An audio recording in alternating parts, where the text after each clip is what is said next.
அவர்களுடைய பாவங்களை இனிமேல் நினைவு கூற மாட்டேன்.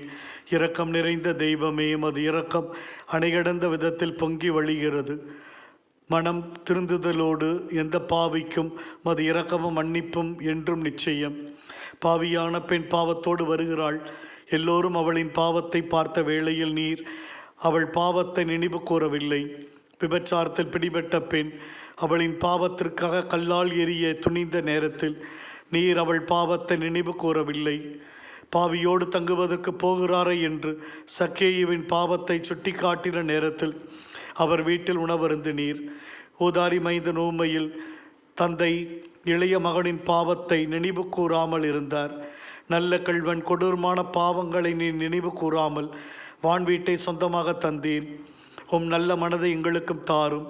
பிறரின் பாவச் செயல்களை நாங்கள் என்றும் சுமந்து கொண்டே இருக்கிறோம்.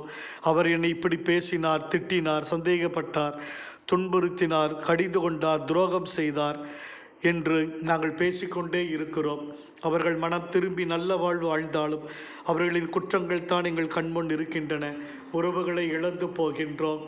ஆண்டவர், எங்களுடைய வாழ்க்கையில் பிறருடைய குற்றங்களை நாங்கள் சுமந்து கொள்ளாமல் பிறர் செய்கின்ற நன்மையான காரியங்களை மனதிலே சுமந்து கொண்டு நல்ல உறவுகளோடு என்னாலும் ஒன்றிணைந்து வாழக்கூடிய கிருபையை தந்திட உம்மை பார்த்து மன்றாடுகிறோம். ஆமேன்.